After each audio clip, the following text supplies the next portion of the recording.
Hai, Nina Amal Balkis. Hai, nama saya Nur Ishida Fahana. Hai, nama saya Nurul Izzah.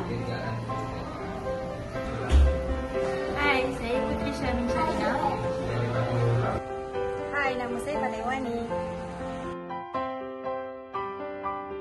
Menurut Noresa, menjelaskan bahawa perkataan idea mesti berasal dari bahasa Greek yang terdiri dari dua perkataan, iaitu idea dan juga logos. Idea bererti buah fikiran dan logos pula bermaksud kaedah. Ideologi bermaksud fahaman yang dipakai atau yang dicita-citakan untuk dasar pemerintahan dan lain-lain. Moden pula bermaksud masa kini dan mutakhir. Modernisme merupakan pemikiran dan gerakan yang berjuang untuk menggantikan segala pemikiran tradisionalisme agar sesuai dengan keadaan semasa yang dianggap moden.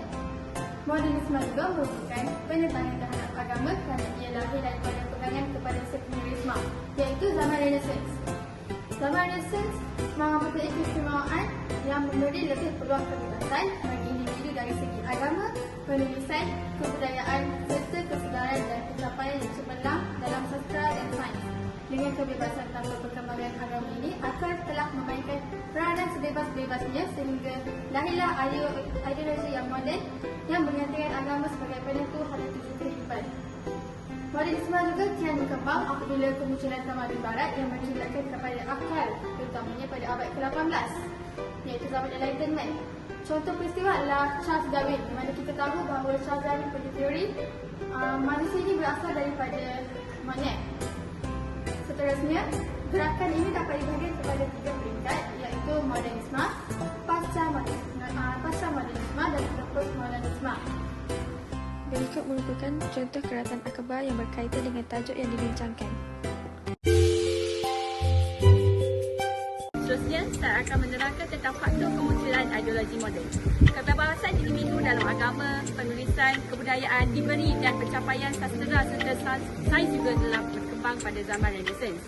Tanpa memikirkan tentang agama, manusia telah dapat berfikir dan membuat keputusan berdasarkan logik dan pemahaman mereka sendiri. Namun, sejak kebelakangan ini, timbul idea-idea baru yang menggantikan agama dan dalam memimpin cara manusia menjalani kehidupan mereka, yang ini dipercayai faktor kepada kemunculan ideologi moden ini. Hasilnya, era pemodenan di Barat berjaya menyingkirkan agama daripada menjadi komponen penting dalam kehidupan masyarakat Eropah, menggunakan ideologi moden seperti sekularisme, liberalisme, materialisme dan humanisme dalam praktik Barat. Pemikir didorong untuk mendasarkan ideologi mereka pada landasan rasional dan saintifik, hasil daripada kemajuan dalam pengetahuan dan sains, terutamanya semasa zaman pencerahan. Ideologi moden dipengaruhi dan disebarkan oleh peningkatan pendidikan dan akses pada maklumat, ketidaksamaan ekonomi dan persoalan tentang cara terbaik untuk mengatur pengedaran produksi dan kepemilikan sumber daya disebabkan oleh perubahan ekonomi seperti industrialisasi dan kapitalisme. Sebagai tindak balas kepada perubahan ekonomi yang ketara, ideologi ekonomi seperti kapitalisme dan sosialisme muncul. Kebangkitan nasionalisme pada abad ke-19 memberi kesan yang besar kepada ideologi moden. Apabila negara bangsa muncul dan orang ramai mula mengenal bahasa diri mereka dengan negara atau etnik tertentu, ideologi seperti konservatisme, liberalisme dan sosialisme menjadi kait rapat dengan konsep negara. Gerakan nasionalisme sering menggunakan ideologi khusus untuk menggerakkan dan menyatukan populasi mereka. Revolusi Perindustrian yang bermula pada akhir abad ke-18 membawa perubahan yang mendalam dalam masyarakat, ekonomi dan politik. Kebangkitan kapitalisme, urbanisasi dan kemajuan teknologi membawa kepada kelas sosial baru, ketidaksamaan ekonomi dan eksploitasi buruh. Keadaan ini mendorong perkembangan ideologi seperti sosialisme, komunisme dan anarkisme yang berusaha untuk menangani cabaran sosial dan ekonomi pada masa itu. Sejarah perkembangan ideologi terdiri daripada 3 peringkat. Peringkat pertama ialah peringkat kelahiran, seterusnya peringkat kematangan dan akhir sekali peringkat penjarahan. Pertama sekali merupakan peringkat kelahiran. Ketika Perang Salib ke-8 berakhir pada tahun 1297 Masihi, Barat kalah kepada tentera Islam di Timur. Barat sedar bahawa kekuatan ketenteraan mereka tak mampu mengalahkan tentera Islam. Jadi, Barat mula mengkaji masyarakat Islam untuk mencari kelemahan yang boleh digunakan untuk kepentingan mereka sendiri. Gerakan ini dipanggil sebagai Orientalism. Tahun-tahun anggaran masih digunakan untuk mencari tarikh sebenar permulaan Orientalism. Tidak ada tarikh yang tepat bila ia bermula.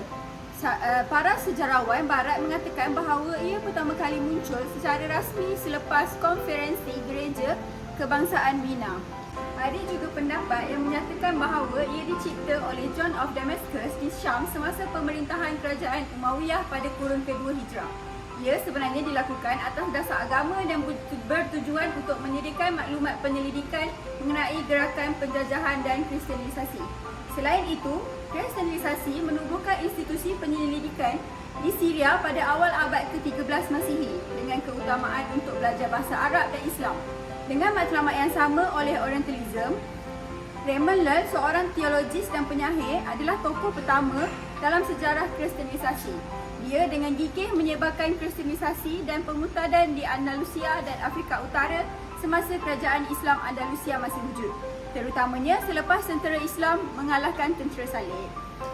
3 asas dakwah yang ditekankan oleh Raymond Lull kepada para misioneri ialah memahami bahasa Arab secara menyeluruh, mempelajari sumber rujukan ilmu Islam untuk berhujah dan bersedia untuk mengorbankan sesuatu untuk tujuan dakwah.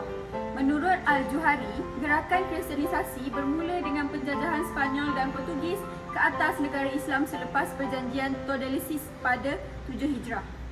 Walaupun kristianisasi tidak bertujuan untuk memaksa orang Islam menganuti agama Kristian, ia cukup jika orang Islam berjaya diselamatkan daripada ajaran sebenar agama Islam.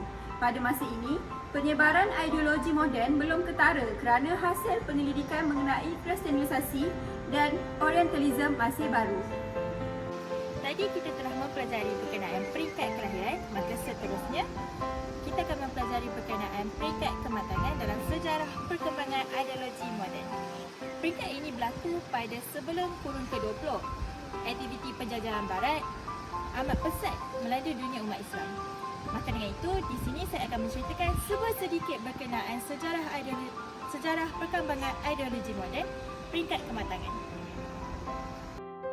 Sejarah perkembangan ideologi moden, peringkat kematangan. Gerakan Orientalisme dan Kristianisasi, ia membekalkan penjajahan dengan kelengkapan maklumat tentang dunia umat Islam yang sangat mencukupi. Gerakan Orientalisme meneliti Barat menggunakan pendekatan kajian Timur atau dunia Timur dalam tempoh imperialisme dan kolonialisme Eropah pada abad ke-18 dan ke-19. Gerakan ini muncul semasa banyak interaksi dengan budaya dan masyarakat di Timur, terutamanya di Asia Timur Tengah dan Afrika Utara. Gerakan Kristianisasi pula usaha untuk mengubah masyarakat atau individu menjadi pengikut agama Kristian atau menerima kepercayaan dan amalan Kristian. Dalam kebanyakan kes, Kristianisasi dikaitkan dengan aktiviti misi Kristian di mana penginjil atau misionaris berusaha untuk menyebarkan ajaran dan nilai-nilai agama Kristian kepada orang dari latar belakang agama atau budaya yang berbeza. Perancis, Itali, Inggeris dan seumpamanya di antara kolonis baru yang menggantikan Portugis dan Spanyol yang pernah menjadi kolonialis pada abad yang lalu. Serentak dengan dasar kolonialisme ini, antara perubahan utama yang dilakukan ke atas negara-negara umat Islam ialah pemansuhan perundangan Islam dan digantikan dengan undang-undang sivil yang dibawa oleh penjajah. Barat mengajarkan umat Islam tentang corak berfikir secara humanisme, sekularisme, nasionalisme, liberalisme, materialisme dan lain-lain lagi. Penyebaran idealisme ini dibawa dalam perancangan dan kerangka penjajahan Barat dan gerakan kristianisasi yang bijak mengambil kesempatan terhadap masyarakat Islam yang bermasalah. Antara usaha mereka dalam peranan Orientalisme ialah pembinaan sekolah-sekolah untuk pendidikan anak-anak muda umat Islam, Seterusnya, mereka diajar tentang budaya dan cara fikir barat agar mereka pula menyebarkan kepada masyarakat awam. Orientalisme menerbitkan ensiklopedia, buku-buku, jurnal-jurnal dan majalah-majalah yang menzahirkan kredibiliti pemikiran mereka berdasarkan logikal. Antaranya ialah Encyclopedia of Islam diterjemahkan ke bahasa Perancis, Turki dan Arab. Seterusnya, jurnal Asiatik, The Muslim World, Islamika, Bijradin dan lain-lain lagi.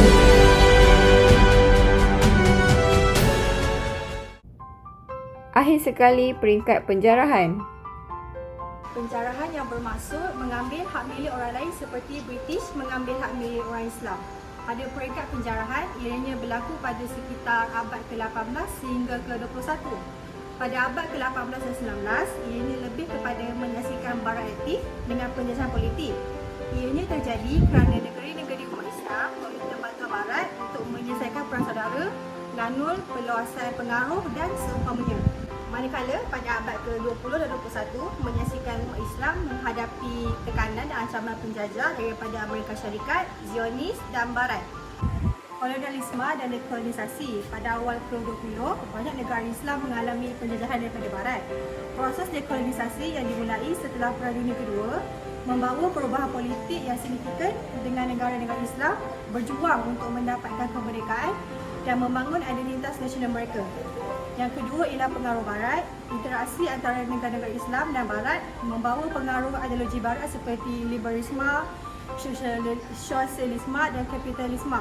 Pengaruh ini dapat melahirkan negara yang beragam, adaptasi daripada reinterpretasi nilai-nilai Barat hingga penolakan terhadap dominasi Barat. Umat Islam tidak diberi kebebasan untuk berpolitik secara adil di negara sendiri. Hal ini kerana bagi pandangan Barat, sesiapa yang memihak kepada Islam hendaklah diabaikan seperti negara Bosnia, Chechen, Kashmir dan Rohingya. Di sini kami sertakan tokoh-tokoh zaman moden yang membawa inspirasi moden. Tokoh inspirasi moden yang pertama ialah Robert Owen. Beliau merupakan seorang pejuang sosialisme. Jangka hayat kehidupan beliau ialah pada tahun 1771 sehingga 1858. Beliau merupakan seorang pengelola tekstil, dermawan dan juga reformis sosial berbangsa Wales yang juga salah seorang pengasas sosialisme utopia dan juga gerakan koperasi. Yang kedua ialah Karl Marx. Karl Marx merupakan seorang pejuang komunisme. Jangka hayat beliau ialah pada tahun 1818 sehingga 1883. Beliau dikenali kerana melakukan analisis sejarah dari segi pertelingkahan golongan kelas atasan. Beliau merupakan seorang ahli falsafah, ahli politik dan juga pakar teori kemasyarakatan di negara Prusia. Yang ketiga ialah John Hick. John Hick merupakan seorang pejuang pluralisme. Jangka hayat kehidupan beliau ialah pada tahun 1923 sehingga 2012. Beliau merupakan seorang ahli falsafah agama yang terkenal. Karya beliau lebih mendalami unsur pengalaman agama, unsur kejahatan dan juga keragaman agama. Yang terakhir ialah Auguste Comte. Beliau merupakan seorang pejuang humanisme. Jangka hayat kehidupan beliau ialah pada tahun 1798 sehingga 1857. Elemen dalam pemikiran beliau lebih kepada menekankan kepentingan agama yang baik terhadap masyarakat. Sekian itu saja dari kami. Terima kasih.